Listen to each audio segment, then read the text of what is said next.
Welcome to Science in a Minute.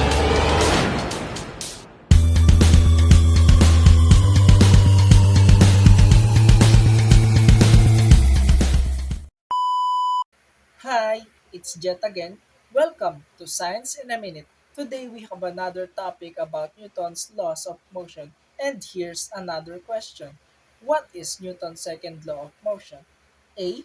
An object at rest will stay at rest. B. For every action there is an equal and opposite reaction.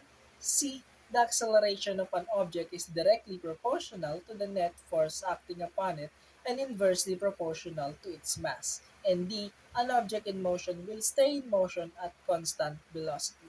The answer is C. Why? Newton's second law of motion states that the acceleration of an object is directly proportional to the net force acting upon it and inversely proportional to its mass. This means that the more mass an object has, the more force you need to accelerate it. And the greater the force, the greater the object's acceleration. And that's it for today's Science in a Minute. Keep exploring, keep learning, and see you until next time.